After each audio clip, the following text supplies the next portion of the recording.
Hello class eighth. आज हम पढ़ते हैं भी सैनिक विद्रोह, जन विद्रोह कैसे बन गया। शासक और प्रजा के बीच संघर्ष हो रहा था।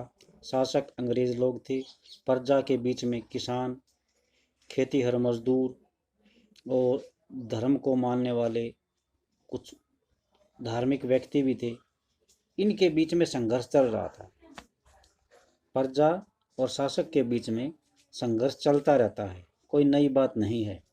लेकिन कभी कभी ये संघर्ष इतने फैल जाते हैं कि राज्य की सत्ता छिन जाती है, नष्ट हो जाती है। बहुत सारे लोग ये मानने लगते हैं कि राजा उनका शत्रु है, सारी जनता का शत्रु एक ही है, इसलिए वे सभी कुछ करना चाहते हैं। इस तरह की स्थिति में हालात अपने हाथ में लेने के लिए कुछ लोगों को इकट्ठा होना पड़ता है, संगठित होना पड़ता है, एक ग्रुप में रहना पड़ता है और उन्हें संचार, पहलकदमी और आत्मविश्वास का परिचय देना पड़ता है। संचार का मतलब है सूचनाओं को एक स्थान से दूसरे स्थान पर अपने लोगों तक पहुंचाना।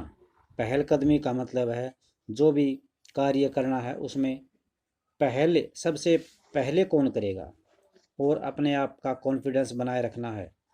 इन सब बातों को ध्यान में रखना होता है। भारत के उत्तरी भागों में 1857 में ऐसी ही स्थिति पैदा हो गई थी। फतह और शासन। फतह का मतलब जीत हासिल करना, तय विजय प्राप्त करना होता है। और शासन के 100 साल बाद ईस्ट इंडिया कंपनी को एक भारी विद्रोह से जूझना पड़ा, संघर्ष करना पड़ा। यानी हार और जीत के 100 साल, यानी 100 साल का मतलब है 1757 से 1857। 1757 में भी इन्होंने एक ऐसा ही संघर्ष किया था, सिराजुद्दौला के साथ प्लासी की लड़ाई हुई थी। उसके बाद 100 साल बाद 1857 में फिर एक भारी विद्रोह से जूझना पड़ा। 1757 में तो इन्होंने अपना राज स्थापित किया था और 100 साल बाद इनका राज स्थापित हो चुका है, लेकिन जनता में विद्रोह हो चुका है। उसको दूर करने के लिए क्या करना पड़ा इनको देखते हैं।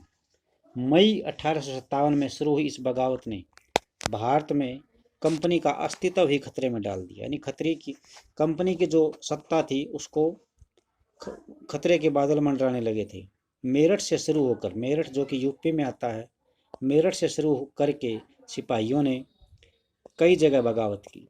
समाज के विभिन्न समूहों के असंख्य लोग विद्रोही तेवरों के साथ उठ खड़े हुए, यानी विद्रोह रवैये के साथ उठ खड़े हुए। कुछ लोग मानते हैं कि 19वीं सदी में उपनिवेशवाद अर्थात हमारे देश के ऊपर दूसरे लोगों का कब्जा था, इसके खिलाफ दुनिया भर में यह सबसे बड़ा सशस्त्र संघर्ष था। सशस्त्र का मतलब शस्त्रों सहित, और सैनिक विद्रोह यहाँ पर वर्ड आया, उसका मतलब क्या है, जब सिपाही इकट्ठे होकर सैनिक अफसरों का हुक्म मानने से इनकार कर देते हैं तो उसको सैनिक विद्रोह बोलते हैं। तो मेरठ से दिल्ली तक ये यहाँ पे कैवलरी लाइनों में युद्ध। 3 जुलाई 1857 को 3000 से ज़्यादा विद्रोही यानी आंदोलनकारी बरेली से दिल्ली आ पहुंचे। उन्होंने यमुना नदी को पार कर लिया और ब्रिटिश कैवलरी चौकी पर धावा बोल दिया, हमला बोल दिया, और यह युद्ध पूरी रात चलता रहा।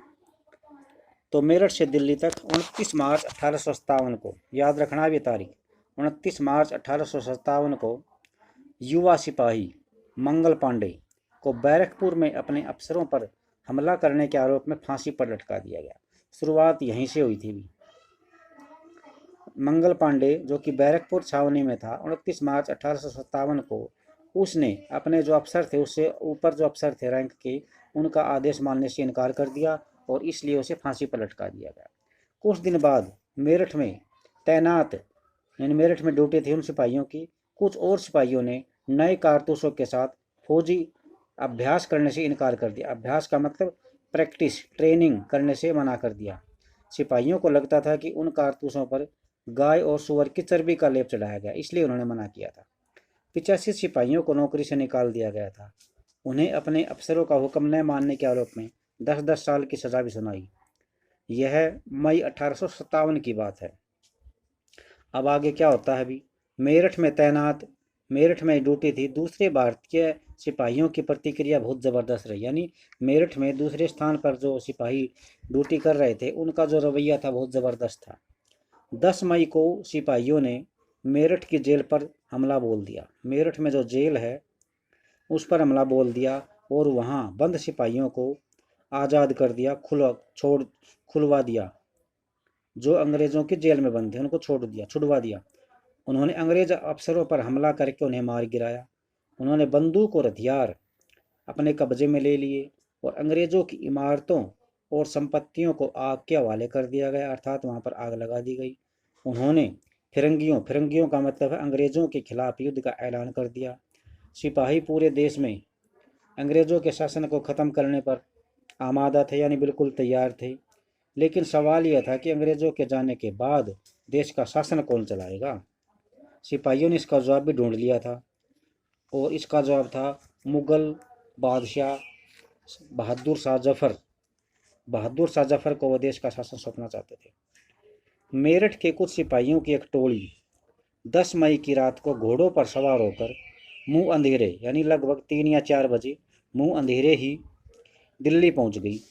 जैसे ही उनके आने की खबर फैली, दिल्ली में जो सिपाही थे टुकड़ियों में उन्होंने बगावत कर दी।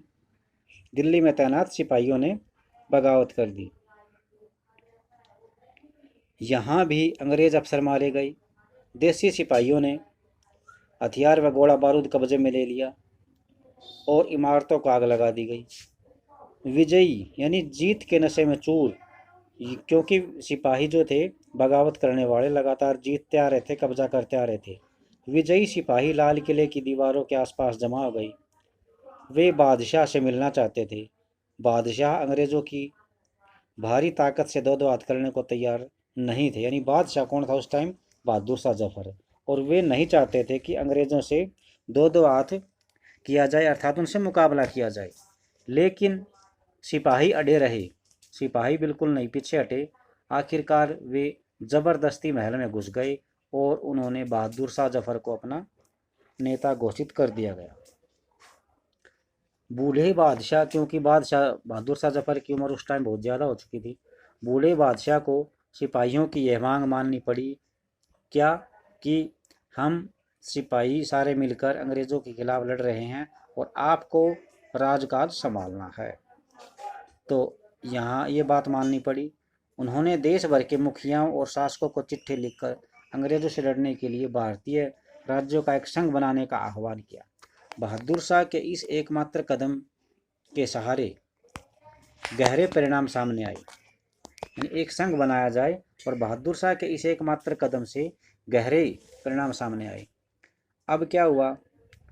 अंग्रेज़ों से पहले देश के एक बहुत बड़े हिस्से पर मुसलमानों का राज था, मुगलों का राज था, और ज़्यादातर छोटे शासक और रजवाड़े मुगल बादशाह के नाम पर ही अपने इलाकों का शासन करते थे। छोटे छोटे जो शासक थे, रजवाड़े थे, वो मुगल बादशाह के नाम पर ही अपना राजकाज चलाते थे। ब्रिटिश शासन के फैलने से भयभीत ऐसे बहुत सारे शासकों को लगता था कि अगर मुगल बादशाह दोबारा राजा बन गया तो वे मुगल आधिपत्य को दोबारा अपने इलाकों का शासन बेफिक्र होकर चलाने लगे। यानी उन्हें यह यकीन हो गया कि अगर अंग्रेज़ों को हटाकर मुसलमानों का राज फिर से आता है तो उनको भी अपना शासन बेफिक्र होकर चलाना पड़ने में कोई दिक्कत नहीं है।